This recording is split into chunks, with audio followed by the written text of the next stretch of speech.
भगवान की तटस्था प्रकृति है, तटस्था प्रकृति से निकले हुए हैं। तो प्रकृति माने शक्ति, तो हम भगवान की शक्ति हैं, तो हमारा वास्तविक स्वरूप स्त्री का ही है।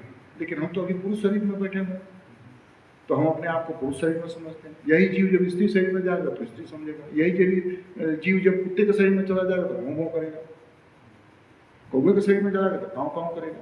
तो जिस शरीर में हम चले जाते हैं वैसा ही हम बन जाते हैं, वैसा ही हम एक्ट करने लगते हैं। लेकिन हमको यहाँ पर शास्त्र के अनुसार ये समझना है कि हम वास्तव में ये शरीर नहीं है। तो जब हम ये समझ जाएंगे कि हम ये शरीर नहीं है, तो शरीर के दायित्व तो हमको अपने तरफ आकर्षित नहीं करेंगे। अभी क्या है, अभी हमारे शारीरिक जो दायित्व है वो अपने तरफ हमको खींचते हैं। अरे भाई, दिन भर हरे कृष्णा ही करोगे तो बाकी ये सब काम है कैसे होगा? आखिर ये भी तो तुम्हारे पूर्वजों ने तुमको सौंपा है। अपने बच्चों का भी तो पालन पोषण करना है, उनको भी तो पढ़ाई लिखाई करनी है, उनका भी तो देखभाल करना है, कुछ ना रिश्तेदारी में भी तो जाना है। ये सब विचार उठता है कि नहीं हमारे मन में? और इसका कारण क्या है कि हम अभी अपने आप को इस शरीर का, इस जगत का मानते हैं। तो यही पर यहाँ बात बता रहे हैं कि एक जड़ी वृक्ष के समान सहनशील बनो। अब इसका मतलब एक और है, जैसे हम भगवत भजन कर रहे हैं और समाज के लोग, हमारे रिश्तेदार के लोग, परिवार के लोग हमको पागल, बेवकूफ, मूर्ख ऐसे बोलते भी हैं, समझते भी हैं। इसको भी हमको सहन करना है, नहीं कि लोग हमको पागल ना बोले, इसके लिए हम अब थोड़ा उनके वाली करने लगे तो उतने देर भगवत भजन छूट जाएगा। यही हमारी परीक्षा होती है। मीरा से उनके घर वालों ने क्या कहा, तुम घर से बाहर निकलती हो, साधुओं के साथ जाके बैठती हो, हम लोगों की प्रतिष्ठा धूमिल होती है, इतने बड़े राज घराने की लड़की हो तो मीरा ने गोस्वामी तुलसीदास जी को चिट्ठी लिखी कि हे महात्मा, मेरे घर वाले तो ऐसा कह रहे हैं, आप संत महात्मा लोग कहते हैं कि भजन करना जीवन का सार है, अब आप बताइए मैं क्या करूं।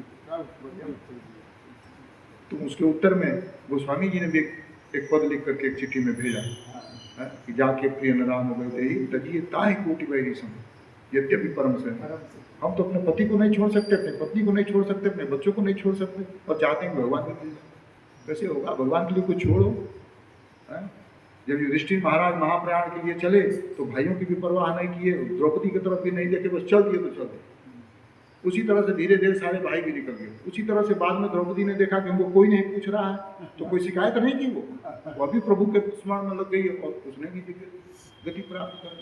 तो जब तक हम इस जगत में एक दूसरे का मुंह देखेंगे तब तक भगवत प्राप्ति होना संभव नहीं है ना। का त्याग करके भी उपकार करो और सर्व गुणों का आगार होने पर भी प्रतिष्ठा पाने की लालसा को दूर रखो और जीव मात्र में श्री कृष्ण को स्थित जानकर आदर पूर्वक उन्हें यथा योग्य सम्मान दो। यथा योग्य हमेशा ध्यान में रखना। मैंने यथा योग्य का मतलब जो जीव जितनी भक्ति में रत है उसका उसी प्रकार से। कोई कल ही व्यक्ति आया और आज ही पूरा भक्ति में मत हो गया तो उसको ऐसे ही आदर देना चाहिए। अब कोई 50 साल से कर रहा है और आज भी एक हाथ में माला झुला रहा है, एक हाथ में सिगरेट का कस फूंक रहा है, तो उसकी भक्ति उतनी गंभीर नहीं है। इसलिए उसको भी सम्मान देंगे। क्यों? क्योंकि आज वो उस मार्ग में चल पड़ा है तो कभी न कभी वह भी आगे जाएगा। लेकिन जो बड़ी दृढ़ता से लगा है उसका थोड़ा ज़्यादा सम्मान होना चाहिए, उसका ज़्यादा सम्मान पाने की चेष्टा हमको करनी चाहिए। और वैसे भी जो वैष्णव होता है वो तो सम्मान चाहता ही नहीं है ना, वो तो सम्मान चाहता ही नहीं है। लेकिन हमारा ये कर्तव्य है कि हम उसको सम्मान दें, कहीं उसके प्रति हमारा अवज्ञाजनित अपराध न हो जाए।